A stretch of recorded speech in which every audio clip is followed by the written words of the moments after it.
Bien, listos. Un saludo para los que nos van a ver desde casa. Un saludo y un abrazo, como siempre. Los extrañamos aquí.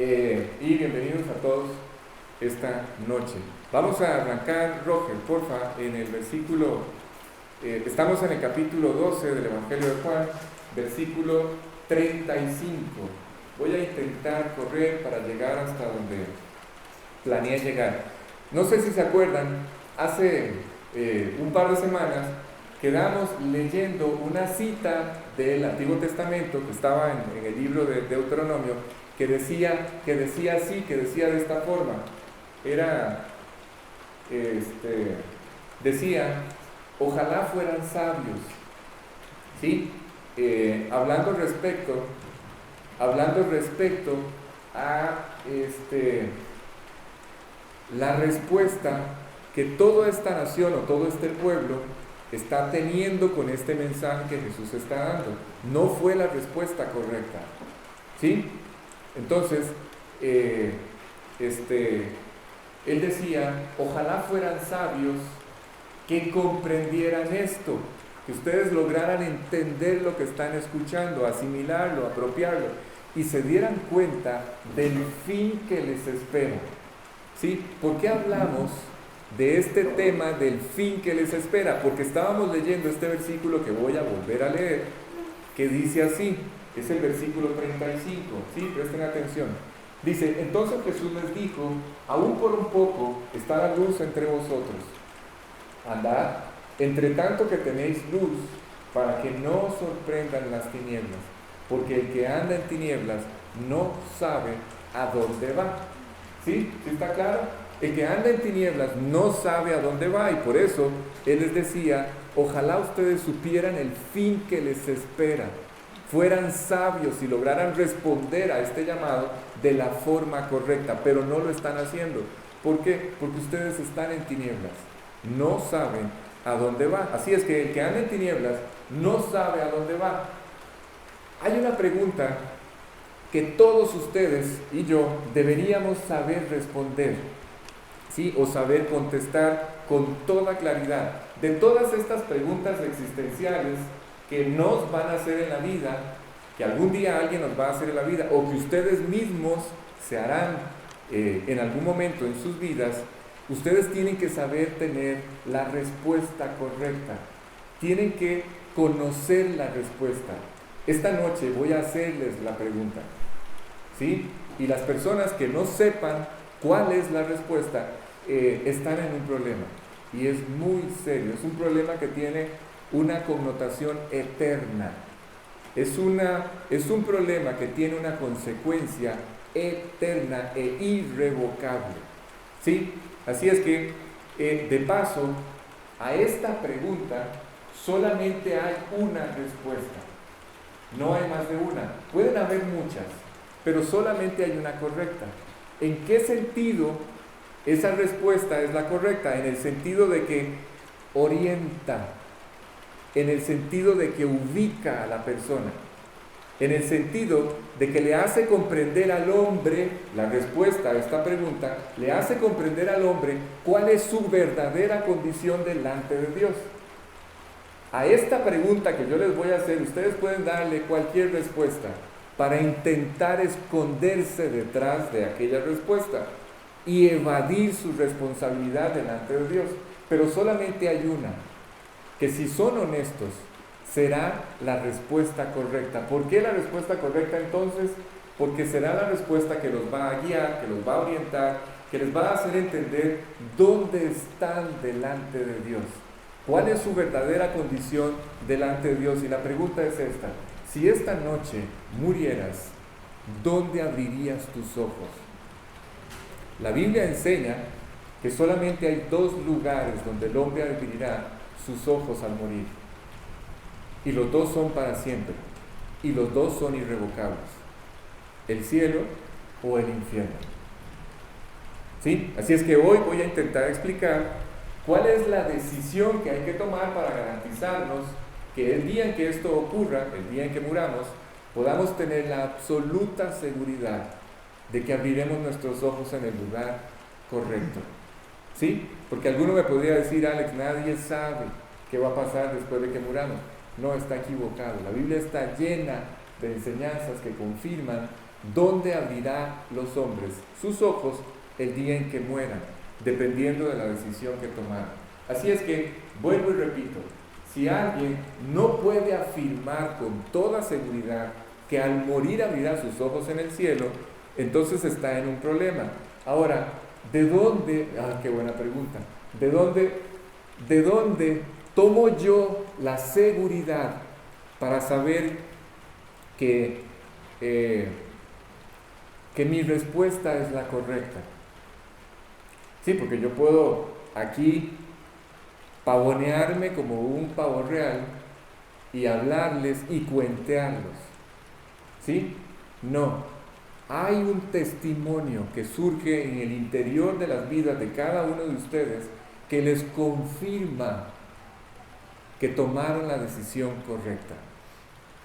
¿Sí está claro? Hay un testimonio. Cuando ustedes y yo, cuando Dios interviene en la vida de un hombre, toca a la puerta, se acerca tanto a la vida de ese hombre que llega hasta la puerta del corazón a tocar. Cuando esto ocurre, y este es un evento determinado por Dios, Dios es el único que sabe cuándo nuestro corazón está en la condición correcta para escucharlo. ¿Sí? Naturalmente, el hombre no es sensible a la voz de Dios. No sé si entienden esto. Así es que Dios tiene que permitir cosas en la vida del hombre para lograr hacerlo sensible a su voz. Llega un momento en donde el hombre es sensible a la voz de Dios, levanta sus ojos al cielo y por primera vez empieza a escuchar la voz de Dios acercándose a su vida. ¿Sí está claro? Cuando esto ocurre y ese hombre abre la puerta de su corazón y lo invita a su vida, empieza a surgir toda una manifestación de la realidad de Dios al interior de esa persona. Es decir, Jesús empieza a cambiar nuestra vida. Cambia nuestra forma de pensar, nuestra forma de hablar, nuestra forma de reaccionar. Sonrían para que todos queden bien en la foto. Empieza a cambiar toda nuestra vida. Hay un testimonio que empieza a surgir al interior de nuestro corazón de que hemos sido perdonados. Nuestra conciencia por primera vez deja de reprocharnos. Recostamos nuestra cabeza sobre la almohada y por primera vez descansamos. Tenemos paz, cosa que nunca hubo antes. A esto me refiero. Si la respuesta a esta pregunta es con toda claridad y con toda seguridad, por todas estas razones que acabo de explicar, entonces pueden tener la seguridad de que ese es el testimonio de Dios, diciéndoles no solamente para dónde van ahora, ¿sí? Mi vida a mis 26 años era una confirmación desde donde yo quisiera verla del lugar al que yo iba. Era un desastre. Cada área de mi vida a aquella edad me confirmaba para dónde iba. De la misma forma en la que hoy, 24 años después, cumplo ahora en enero, 24 años después, mi vida me confirma a diario para dónde voy el día en que muera. Ese es el testimonio de Dios. Pero ese testimonio no solamente nos permite saber hacia dónde vamos, sino también hacia dónde anhelamos ir. ¿Sí? ¿No les parece extraordinario que antes ustedes ni siquiera se preocupaban por agradar a Dios, por hacer la voluntad de Dios o por seguir a Dios, y hoy es su propósito al abrir los ojos cada mañana? Bueno, al menos espero que sea así. ¿Sí? Ok, eso es porque Él cambió nuestro corazón. El único que puede cambiar la esencia de lo que somos es Dios. Así es que hoy es muy importante que en lugar de estar allí sentado tratando de cuestionar y de argumentar con todo lo que están escuchando, ¿saben qué hace? ¿Saben qué ocurre cuando ustedes argumentan? ¿Saben qué ocurre cuando ustedes cuestionan? Hay un pasaje en la Biblia, Roger, pongámoslo en una carrera, 2 Corintios 4:4. Hay un pasaje en la Biblia que dice que cada vez que un hombre hace esto, lo cual voy a explicar la próxima semana con más detalle, cada vez que un hombre cuestiona y argumenta con Dios, algo ocurre al interior de ese hombre, ¿sí? Algo pasa en el plano espiritual, algo ocurre. Yo doy lugar al diablo. Eso es lo que la Biblia enseña. ¿Y qué es lo que hace el diablo? Ciega mi entendimiento, el entendimiento de todos los hombres. Vean lo que dice, en los cuales el Dios de este siglo, es decir, Satanás, cegó el entendimiento de los incrédulos, o sea, de los hombres sin Dios. El diablo ciega el entendimiento. ¿Para qué? Para que no entiendan. ¿Sí? Dice, para que no les resplandezca la luz del Evangelio de la gloria de Cristo, el cual es la imagen de Dios. Para eso es. Ahora, ¿por qué hace esto el diablo? Bueno, para que ustedes no escuchen lo que Dios quiere ofrecerles. Para eso lo hace. ¿Sí? Y para que ustedes no escuchen su palabra, no la reciban, no la crean. Pero dice Jesús que mientras la luz está iluminando el camino del hombre, entonces Jesús dice esto, versículo 36, Roger. Escuchen, entre tanto que esa luz, claro, estamos en una escena en particular, es Jesús la luz. Es Dios mismo el que está allí con ellos. Es nuestro Redentor el que está ahí enfrente de ellos. ¿Sí está claro? ¿Sí? Hoy es la luz de su palabra la que proyecta la que revela toda esta necesidad del hombre. ¿Cuál necesidad? La necesidad de un Salvador. Les dije que no hay sino la luz de la palabra de Dios.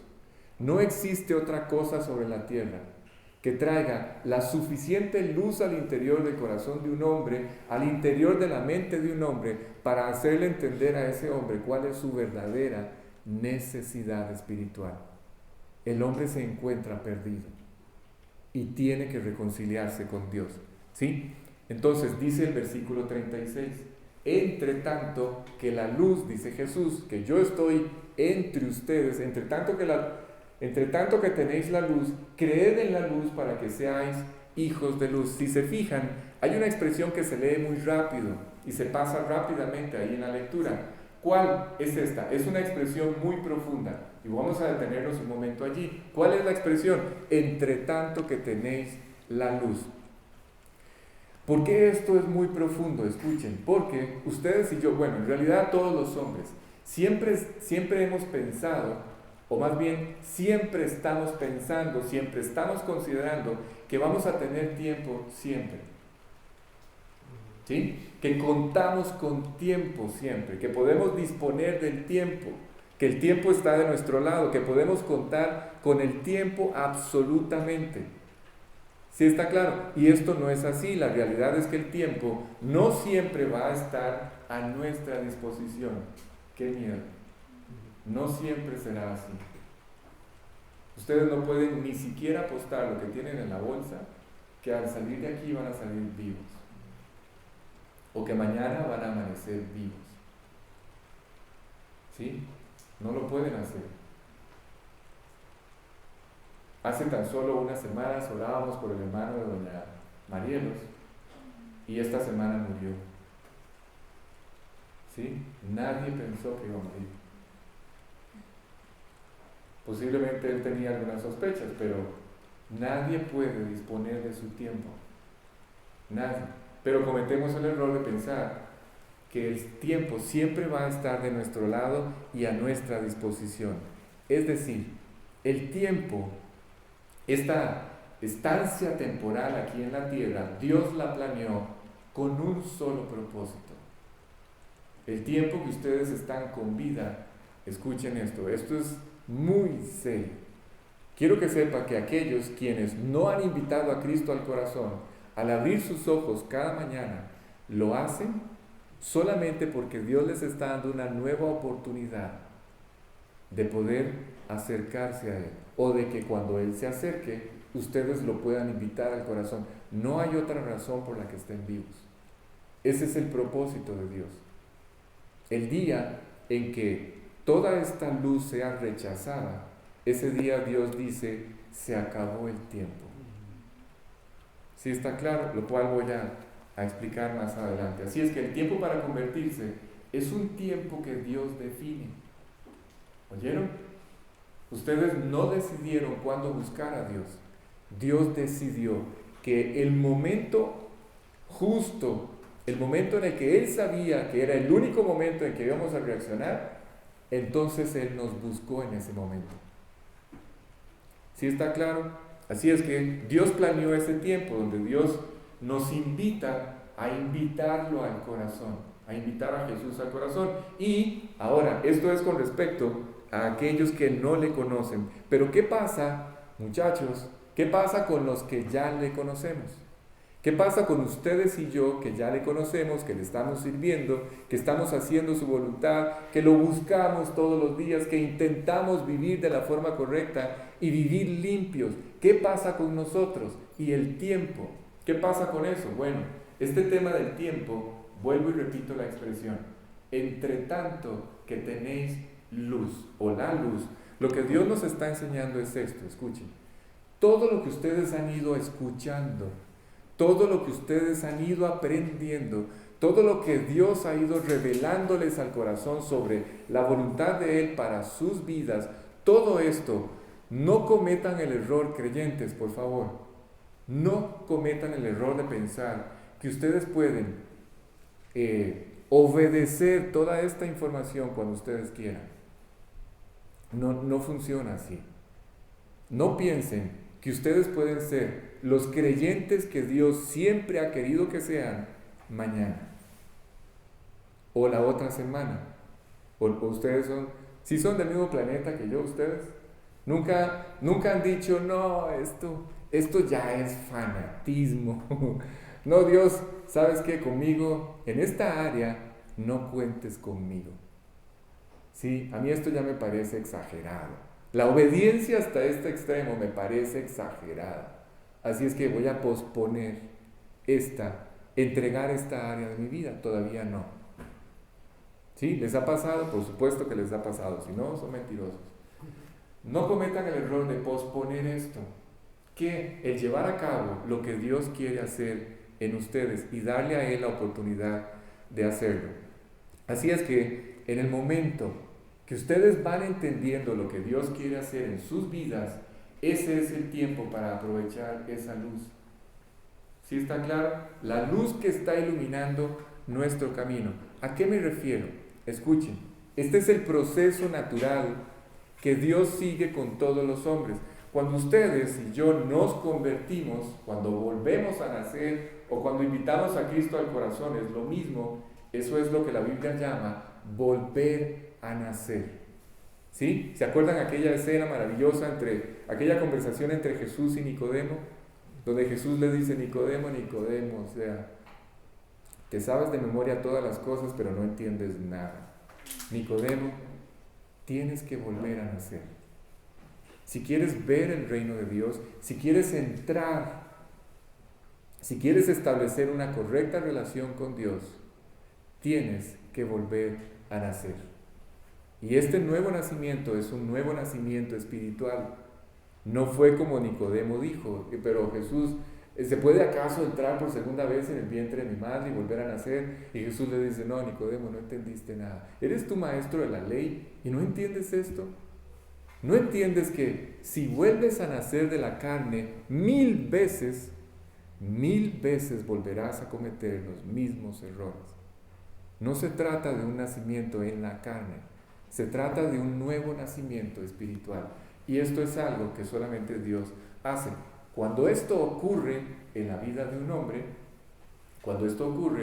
entonces empieza un proceso maravilloso. ¿Cuál? Es como si nos quitaran una venda de los ojos y todos empezamos a decir esto. Ah, ahora entiendo. Empezamos a entender, empezamos a captar, empezamos a avanzar en esta relación con Dios, a profundizar en nuestra relación con Dios.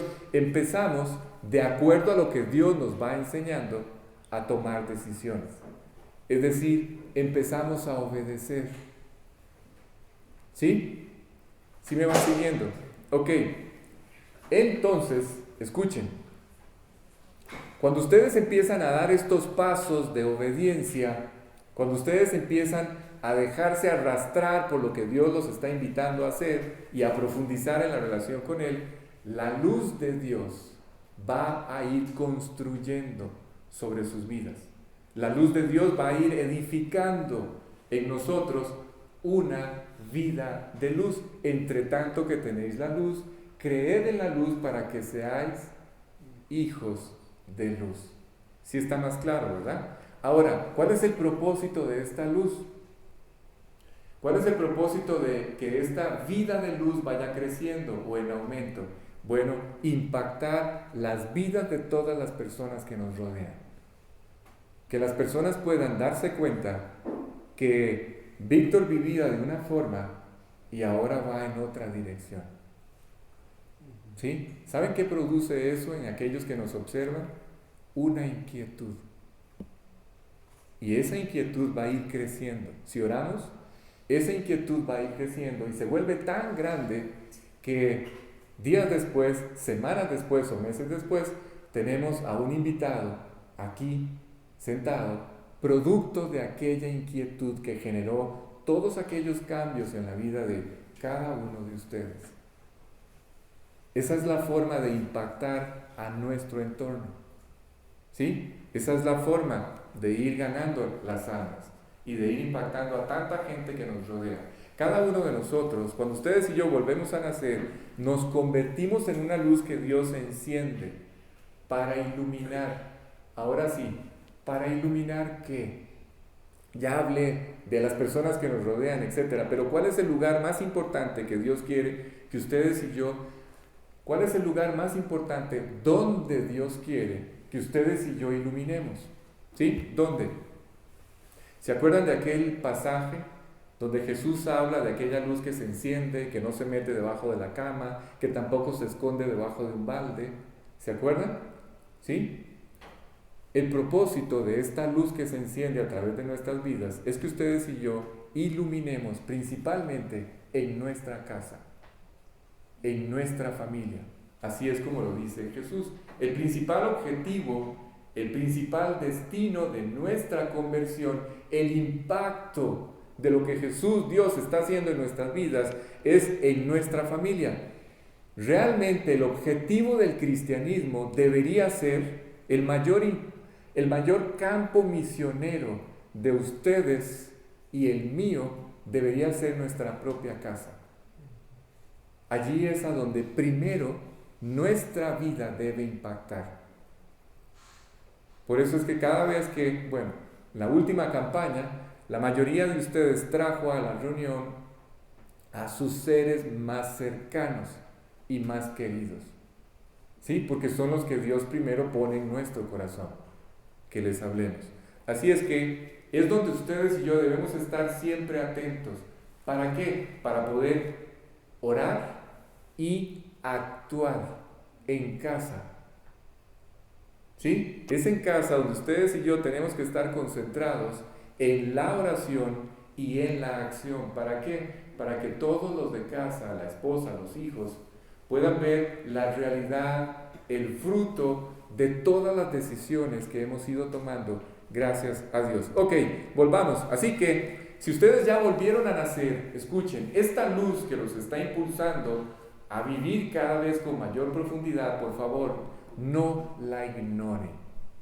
No cometan el error de ignorar esta luz. Cada vez que Dios hable a sus corazones, no ignoren esa luz. No lo hagan. ¿Sí? Afírmense, por favor, en vivir para Él, en entregar sus vidas. Todas aquellas áreas que Dios que la luz de su palabra vaya señalando, entréguenlas.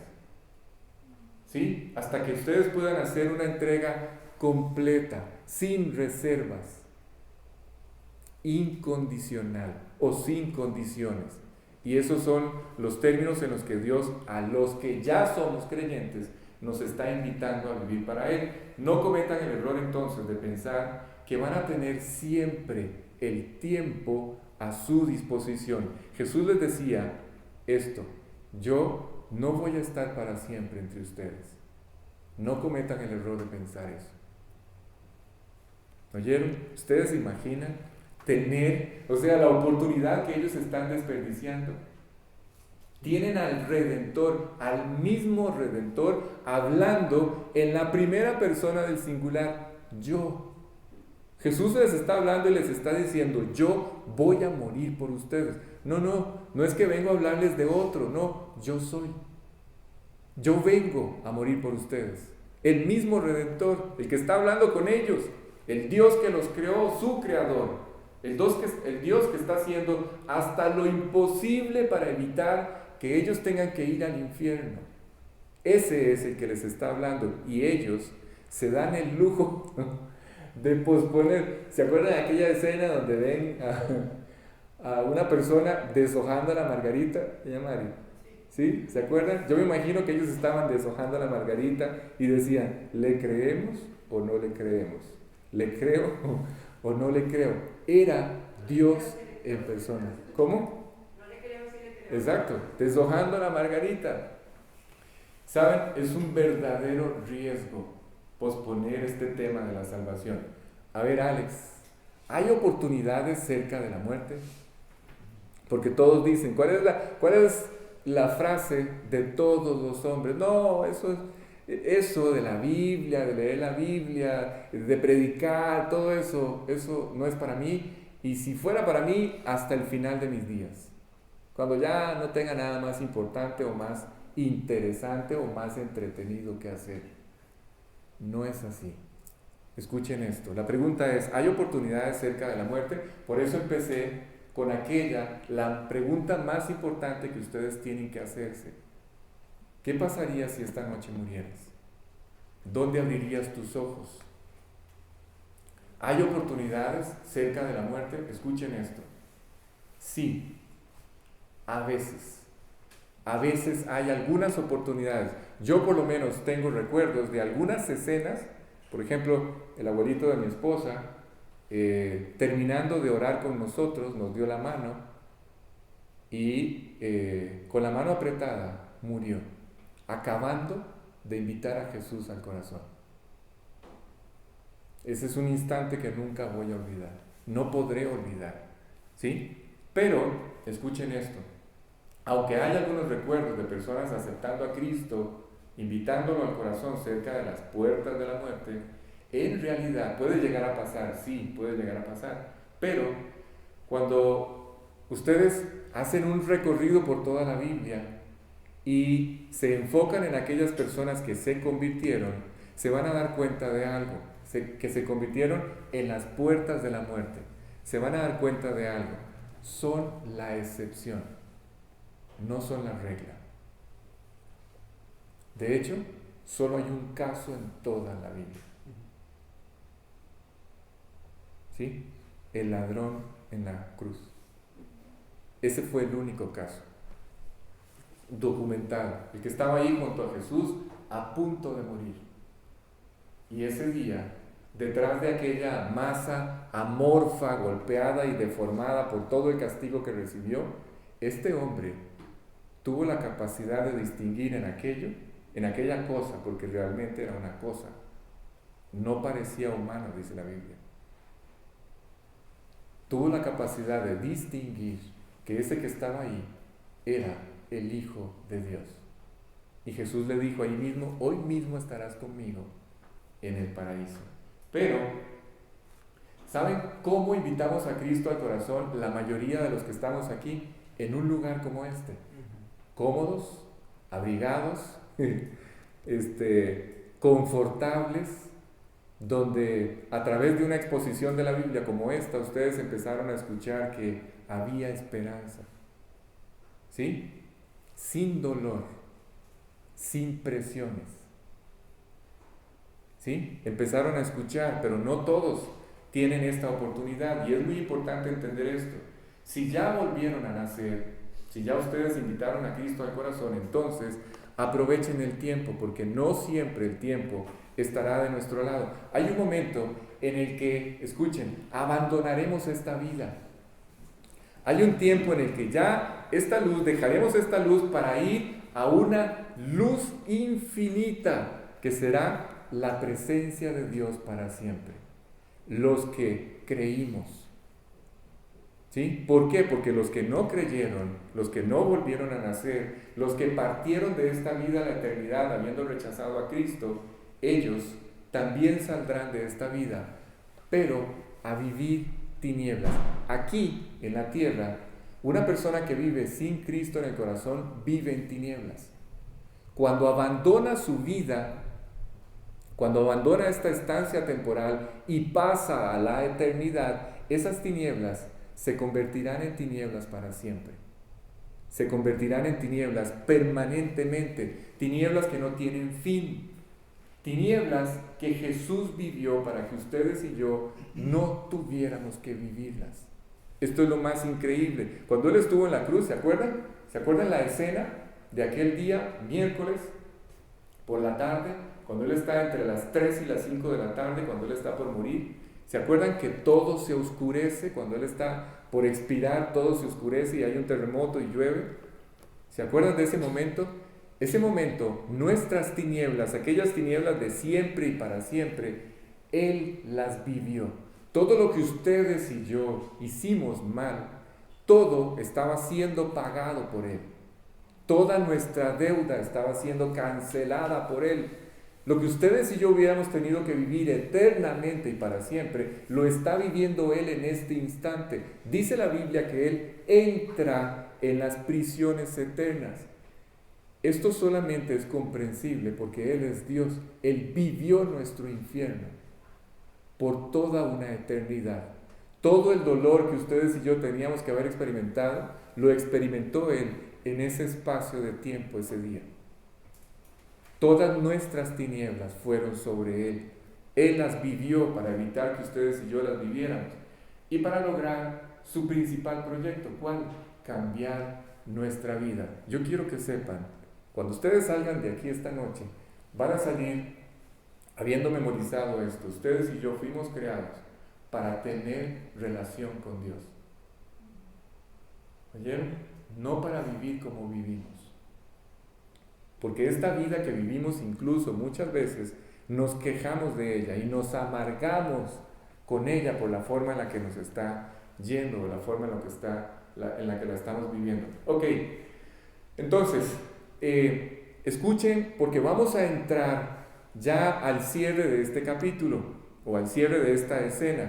La siguiente parte que vamos a ver es determinante y empiezo con estos detalles con los que vamos a ir introduciendo el capítulo 13. ¿Sí? Vamos a entrar a leer los versículos que son como una especie de resumen de todo el capítulo, de todos estos 12 capítulos que ya hemos visto. ¿Sí? Tienen que estar muy chispas, porque si no van a pasar de lejos de esta enseñanza, no la van a poder entender bien. Entonces vamos a hacer una especie de resumen de estos 12 capítulos. Digo, no vamos a devolvernos. Digo que lo que vamos a leer es un resumen de lo que Jesús ha venido intentando hacer durante esta primera mitad del Evangelio de Juan. Tenemos ya 4 o 5 años de estar recorriendo, estudiando, verso por verso, capítulo por capítulo. Ya estamos terminando el 12. ¿Sí? Y al principio de la reunión les dije que la primera parte hasta este capítulo 12, Jesús tenía un propósito. Estos primeros 12 capítulos tienen un propósito. Los restantes tienen otro propósito completamente diferente. ¿Sí está claro? Voy a adelantarme. Estos primeros 12 tienen el propósito de llevar a los hombres a creer en Cristo. Ese es el propósito. ¿Sí? Cuando ustedes lean ahora el Evangelio, con esta visión van a poder entenderlo mejor. Los primeros 12 capítulos, Jesús está haciendo un esfuerzo extraordinario para que todos los hombres puedan creer en Él. Y los restantes capítulos, hasta el capítulo 21, es cómo trata Dios con las personas que han establecido esta relación personal con Él. Vienen 4 capítulos que son maravillosos. 13, 14, 15, 16 y 17. 5. Que es toda esta escena de la última cena. ¿Sí? Así es que presten mucha atención. Son unos cuantos versículos que resumen todo lo que Jesús ha venido haciendo a la luz de que lo que vamos a leer en este momento fue anticipado 700 años antes de esta escena.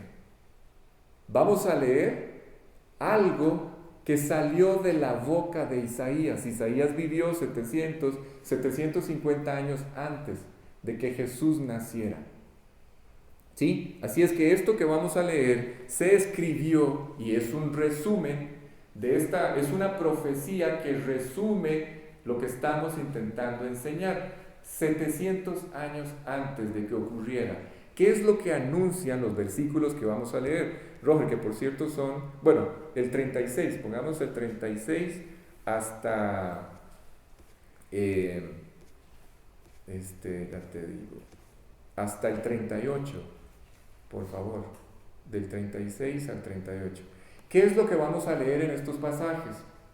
Lo que vamos a ver es la pobreza con la que este pueblo respondió a su Salvador. Eso es lo que vamos a ver, la pobreza de la respuesta del pueblo de Israel. Es más, vamos a ver la necesidad tan profunda en la que Dios encuentra a este pueblo. ¿Sí? Vamos a ver a una sociedad hundida en su propia oscuridad y que a la hora en que Jesús, Dios, les extiende su brazo, la sociedad no respondió, así como lo está haciendo hoy. ¿Sí? Acabo de decir un montón de palabras claves y ya van a ver por qué. Así es que vamos a ver a una sociedad que se mantiene en sus propios recursos. Son recursos muy limitados, muy pobres, que no logran el objetivo que el hombre desea. ¿Cuál? Ser feliz. ¿Sí? Ser pleno, tener una vida satisfecha. Es una sociedad que además Dios la encuentra rebelde, obstinada y que se comporta de esa manera. Vamos a ver cuál es este resumen.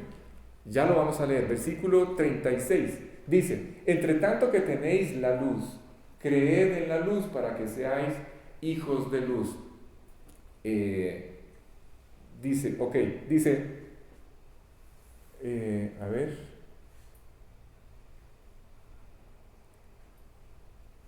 No, algo pasó, Roger. Y me falta un pedazo ahí, en el versículo 36.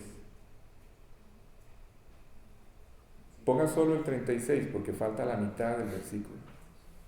La otra mitad dice: estas cosas habló Jesús y se fue y se ocultó de ellos. Entonces no sé si es la primera parte del 37. O fui yo que lo copié mal. No, está bien, está pegado, es que está después de... Está después. Entonces después ponga... del título, digamos. En la Biblia está como después del título. O sea, Exacto, sí. como No lo la pusieron... parte del 36. Sí, pero lo que pasa es que ahí no me lo están poniendo en el 37 tampoco. ¿Verdad? ¿No está en el 37? No creo.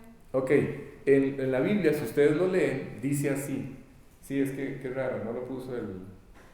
Por eso siempre les digo que lean en sus Biblias. Ok, el pasaje completo dice así: entre tanto que tenéis la luz... No está. Dice: entre tanto que tenéis la luz, creed en la luz para que seáis hijos de luz. Dice inmediatamente: estas cosas habló Jesús y se fue y se ocultó de ellos. Ok, antes de entrar en los versículos de la profecía de Isaías, quiero explicar un detalle. Que vamos a ver si me va a dar tiempo. Ay, no sé. Bueno, vamos a intentarlo. La Biblia enseña que Él se ocultó de ellos. ¿Ven? Bueno, no está ahí, perdón, pero no está ahí, no sé por qué no lo puso.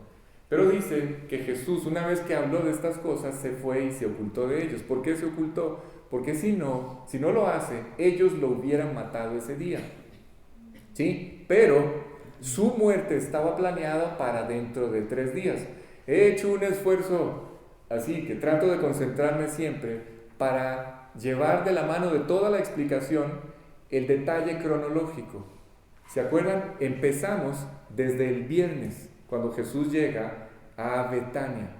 Después nos pasamos al sábado. Después la entrada triunfal a Jerusalén el domingo. ¿Sí? ¿Se acuerdan de todo el recorrido? Ahora estamos a 3 días, estamos lunes. ¿Sí? El lunes después de el domingo de, ¿cómo se llama? El domingo de Ramos, gracias. Es que yo nunca fui católico. El domingo de Ramos. Estamos lunes después del domingo de Ramos. ¿Sí? Para que no se pierdan. Jesús está a 3 días de morir, así es que no puede morir lunes. Tiene que morir miércoles, y por eso Él se esconde. Porque Él no podía morir ni antes ni después, tenía que morir cuando Dios lo había determinado. Ahora sí, les hago la pregunta. ¿Cuándo fue que Dios determinó que Jesús muriera? ¿Cuándo? Ay, Carlos. Exactamente en esta festividad que estamos por celebrar, en la festividad judía que se llama la fiesta de la Pascua. ¿Sí? En este instante que voy a describirles ya, fue el momento donde Dios planeó que Jesús muriera. No podía hacerlo antes, ni podía hacerlo después. ¿Por qué? Porque la fiesta de la Pascua conmemoraba como ninguna otra fiesta y como ninguna otra enseñanza de todo el Antiguo Testamento, este proyecto. ¿Cuál proyecto? El proyecto de salvación de Dios para el hombre. El proyecto de rescatar a los hombres. ¿Sí? No hay ninguna enseñanza en todo el Antiguo Testamento que presente de una forma tan clara este proyecto de salvación de Dios por los hombres que la fiesta de la Pascua, la conmemoración de la fiesta de la Pascua. ¿Qué se celebraba? Cada familia, ¿se acuerdan? Cada familia entraba en su casa, tomaba el cordero, lo mataba, lo comía y luego tomaban la sangre y la untaban en los dinteles de las puertas. No sé si ubican este detalle, pero la Biblia enseña que sin derramamiento de sangre no hay perdón de pecados. Nunca olviden eso. Por eso fue necesario que Él derramara su sangre, toda su sangre. Repito, cada familia entraba, mataba el cordero, lo comía. Voy a explicar qué significa comer el cordero. Tomaba su sangre, la colocaba en los dinteles de las puertas de las entradas de cada casa. ¿Saben qué significa la palabra Pascua?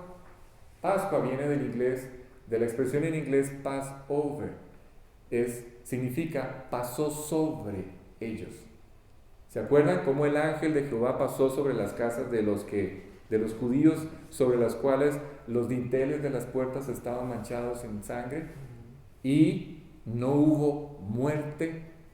¿Se acuerdan? Ok, es lo que intento recordar. Esa sangre que fue derramada del cordero, ¿se acuerdan la expresión anterior de Juan el Bautista? He aquí el cordero de Dios que quita el pecado del mundo. ¿De qué cordero estaba hablando?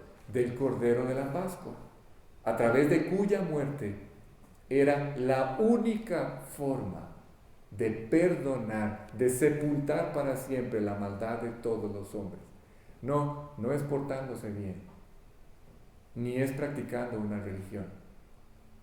La salvación, la redención, el rescate de nuestras almas lo logró Dios a través del Cordero de la Pascua llamado Jesús. ¿Sí está claro? Así es que esta sangre, ¿qué representaba? Representaba nuestro perdón. Sin derramamiento de sangre no hay perdón de pecados. Y también representaba nuestra salvación, que se iba a lograr a través de la muerte de este Cordero sobre el madero. ¿Se acuerdan la sangre en los dinteles? La sangre en el madero, en la cruz del madero. Es exactamente esta ilustración de la muerte de este Cordero. Es para ilustrar la forma en la que 1500 años después Jesús, el Cordero de Dios, iba a morir por nuestra maldad. ¿Sí está claro? Ok. Así es que este acto de comer, que me preguntaron la vez anterior, el Cordero, ¿qué representa comer el Cordero? Es muy sencillo. Es la decisión voluntaria de cada hombre de invitar a Jesús a su corazón. Cuando yo participo de comer el Cordero, estoy tomando la decisión voluntaria de participar de la salvación de Dios. Así es que Jesús tenía que morir exactamente en el mismo momento en que el Cordero era matado en los hogares judíos, en este momento en el que su sangre era derramada y toda la comunidad judía tomaba la sangre, la colocaba en los dinteles de las puertas. Exactamente así tenía que ocurrir y exactamente así ocurrió, como Dios lo anunció. Ahora sí, ¿se acuerda de Yamari? Si caminaba como pato y hacía como pato, es porque era el pato. ¿Por qué fue? ¿Por qué fue que Dios presentó tantos detalles a lo largo de todo el Antiguo Testamento hasta anticipar incluso la forma en la que Él iba a morir? En un madero, e iba a entregar toda su vida. ¿Para qué lo hizo? Si a ustedes les hubieran dicho, Carlita, a ver, necesito que vaya a tal lugar y se encuentre con tal persona, usted dice, bueno, dígame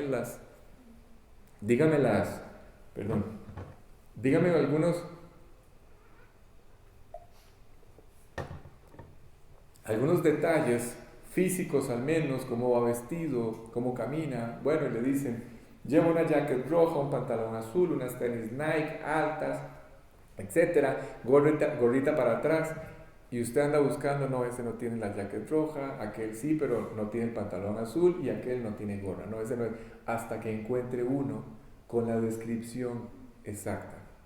En el momento en que toda esa información que te dieron coincide, aparece la persona y toda la información coincide, calza, hace un match perfecto, en ese momento llegas a una conclusión. Es Él. Toda esta información del Cordero de la Pascua y la víctima de la Pascua, la sangre sobre el madero, que lo comían, que lo mataban, que lo observaban, etc. Todo esto era para que cuando Él apareciera y cumpliera con toda esa descripción, toda esta nación cayera de rodillas y lo adorara como Dios. Pero en vez de adorarlo como Dios, lo rechazaron y lo mataron, ni siquiera lo juzgaron. ¿Sí? La idea era que ellos supieran que era Él y pudieran creer en Él. Dice, entre tanto que tenéis la luz, creed en la luz para que seáis hijos de luz. La palabra de Dios, quiero que sepan algo, ya casi termino. La palabra de Dios es la Biblia. Yo he oído este cuento toda mi vida. Yo nací en un hogar cristiano y he escuchado esta expresión desde siempre, pero nunca la había entendido. La palabra de Dios, la Biblia, es la palabra de Dios. Quiere decir que es el habla de Dios. ¿Sí? Cuando ustedes leen, Él les está hablando. Literalmente, Dios les está hablando. Es la forma en la que Dios nos está diciendo. Es la forma en la que Dios se está comunicando. Es la forma en la que Dios dice. ¿Sí? Es el habla de Dios. Y cuando Él comparte todo esto es para decirnos que es verdadero. Que todo lo que ustedes están escuchando es la verdad. Todos los que ya hemos vuelto a nacer, nos sorprende ver la veracidad de sus palabras, la fidelidad de sus palabras para cumplir cada detalle que ha ido cumpliendo en nuestra vida. Cuando un hombre se da la oportunidad de invitar a Cristo al corazón, entonces le toma la palabra a Dios, le cree a Dios. Por ejemplo, la Biblia dice, he aquí, yo estoy a la puerta y llamo. Está hablando Jesús. ¿Sí? Dice, si alguno oye mi voz y abre la puerta, entraré a él. Cuando ustedes y yo escuchamos esto por primera vez, nos dimos la oportunidad de darle el privilegio de la duda a Dios y creer que esto era cierto. ¿Sí? Y como pudimos, abrimos la puerta del corazón. ¡Qué sorpresa, doña Mari! Cuando Él entró y empezó a cambiarlo todo. ¿Sí? Yo todavía no puedo creer que esto exista de este lado del universo. Porque solamente de este lado del universo existe. ¿Sí? Esto de que van a aparecer extraterrestres y esto, olvídense, eso no existe. ¿Sí? Dios, ¿qué es lo que digo? Dios tocando a la puerta del corazón. El Creador acercándose a una distancia tan cercana como las pestañas a los ojos. O las cejas. ¿Cuáles son las que están aquí? Las pestañas, ¿sí? A los ojos. Tan cerca como eso. Y que el hombre incluso se da la oportunidad de rechazar. Pero cuando es el momento justo, por lo menos yo dije, bueno, Dios, aquí vamos. ¿Qué tengo que perder? Absolutamente nada. ¿Sí? Abrí la puerta y empezó a ocurrir el milagro. Empezaron a pasar todas aquellas cosas, toda la realidad de Dios empezó a desarrollarse. Toda la realidad de Dios empezó a entrar a nuestra vida y empezó a manifestarse paso a paso, a medida que yo iba obedeciendo su palabra. Así es que Dios nos está confirmando nada más que su palabra, algo que su palabra había anticipado que iba a ocurrir con puntos y coma, está anticipando los que iban a reaccionar y los que no lo iban a hacer. Está hablando de los pocos que iban a aceptar el mensaje y los muchos que lo iban a rechazar. ¿Sí? Y voy a quedar solamente en la lectura. Dice así, versículos 37 al 38. No olviden esto que acabo de decir. Los pocos que iban a aceptar el mensaje y los muchos que lo iban a rechazar. Escuchen. Pero a pesar de que había hecho tantas señales delante de ellos, no creían en él. Para eso invertí toda la respuesta a la pregunta de doña Elena al principio, para hablar de todas estas señales y prodigios, en lo que voy a detenerme la otra semana todavía un poco más. ¿Sí? Dice, a pesar de que había hecho tantas señales delante de ellos, no creían en él. ¿Para qué? Para que se cumpliese la palabra del profeta Isaías, lo cual se dijo 750 años antes de que él naciera. Esto, ¿qué dijo? Señor, ¿quién ha creído a nuestro anuncio? ¿Y a quién se ha revelado el brazo del Señor? ¿Sí? Es una pregunta que alguien tiene que contestar. ¿Quién ha creído a nuestro anuncio? ¿Han leído este pasaje? Sí, supongo que sí.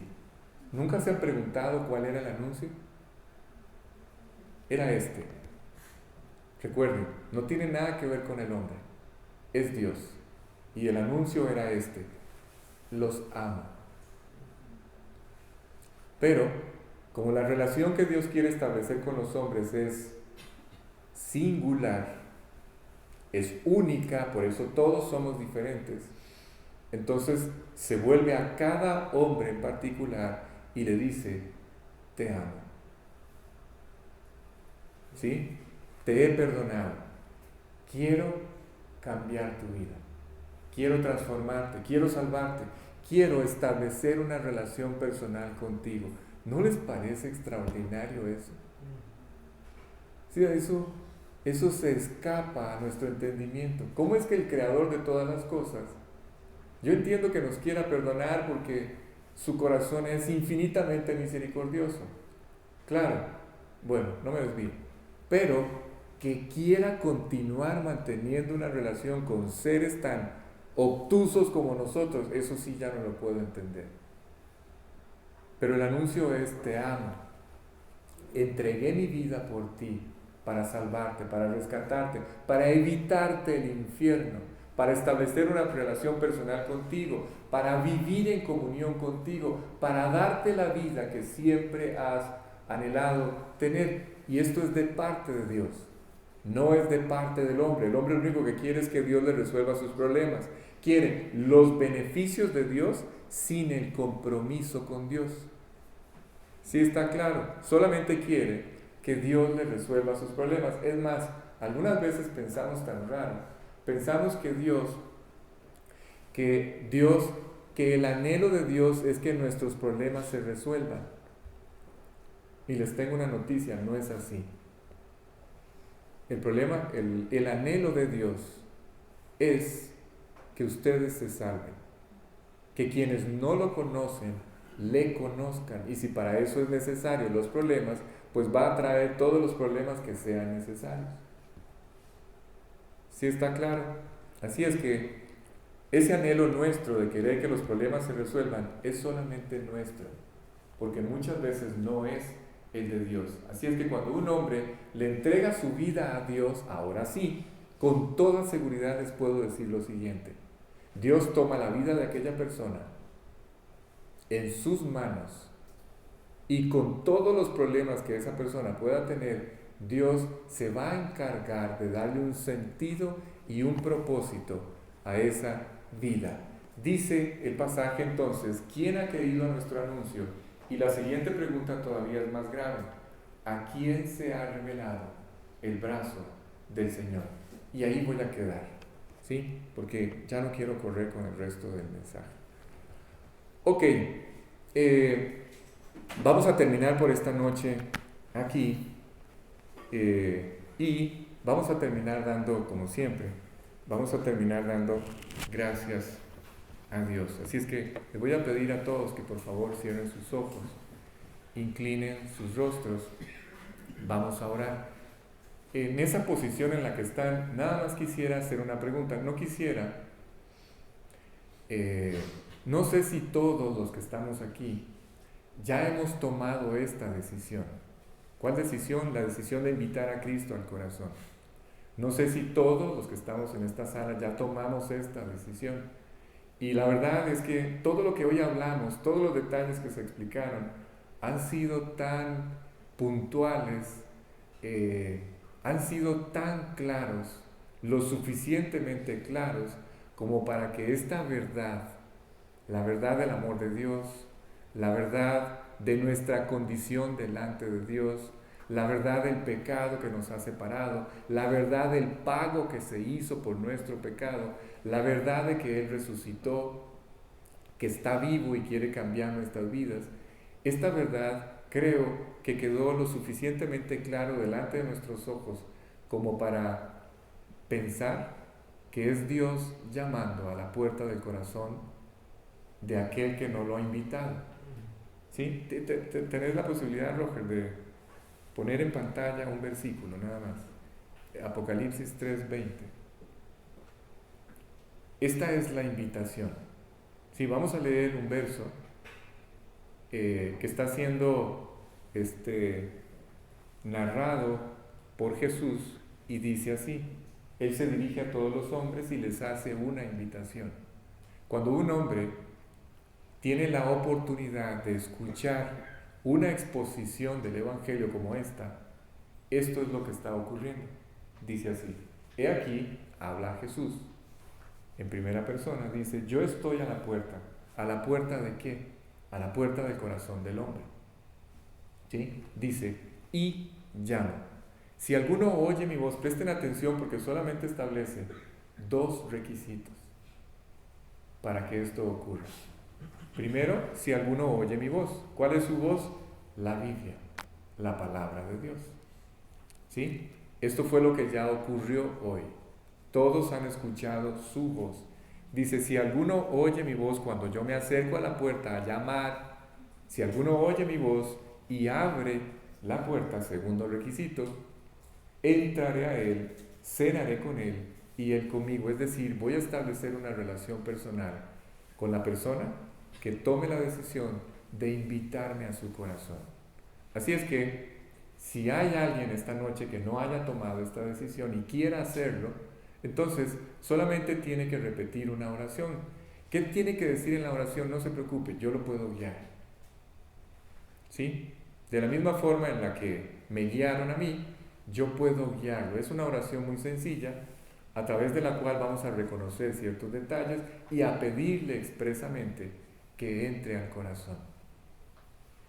Nada más. Así es que si hay alguien que quiera tomar esta decisión, vamos a orar, y quien quiera invitar a Jesús al corazón lo puede hacer. No tiene que decir nada en voz alta. Allí, en la mente, en el corazón, solamente va a repetir, eso sí, con todo su corazón. Como si las palabras que yo voy a repetir fueran o salieran del mismo corazón, de su mismo corazón. ¿Sí? Y esta noche podría salir por esa puerta siendo salvo, habiendo vuelto a nacer, estableciendo esta relación personal con Dios, camino al cielo. ¿Sí? Así es que quien quiera hacerlo, nada más repita ahí en silencio lo que yo voy a decir, la oración que yo voy a repetir. ¿Sí? Así es que les pido por favor que cierren sus ojos y vamos a orar. Quien quiera orar de esta forma lo puede hacer conmigo. ¿Sí? Vamos a orar. Señor Jesús, gracias. Gracias por lo que esta noche he entendido.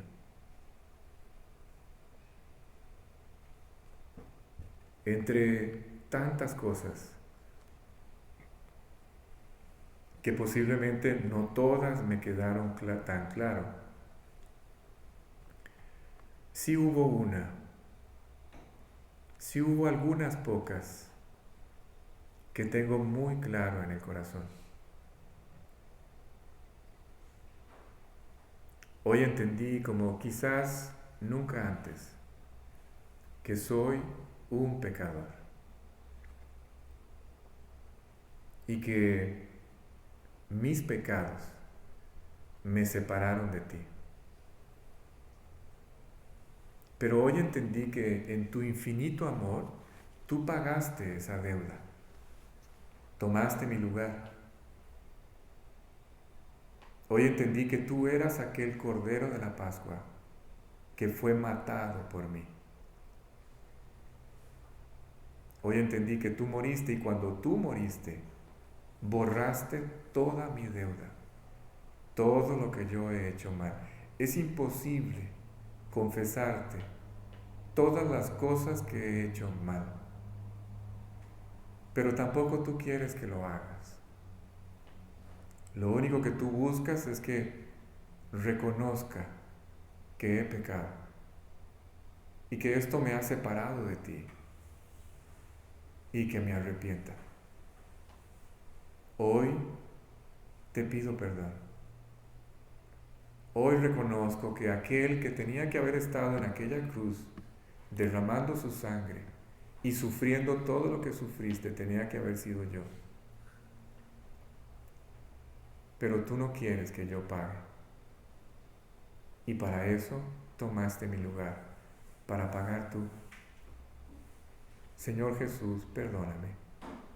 Me arrepiento. También entendí que estás tocando a la puerta del corazón. Y si estás tocando es porque quieres entrar en mi vida. Hoy, Señor Jesús, te abro la puerta del corazón. Te invito a entrar en mi vida. Te invito a que me salves. Te hago no solamente el Salvador de mi vida, sino el Señor de mi vida también.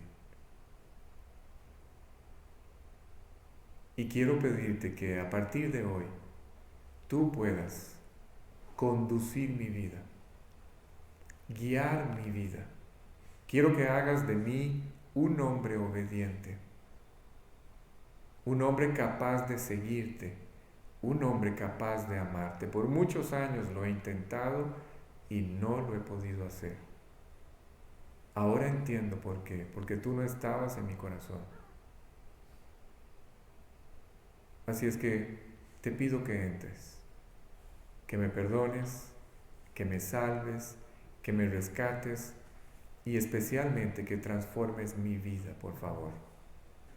Hoy entendí que tú estás vivo, que 3 días después de haber muerto y pagado mi deuda, resucitaste.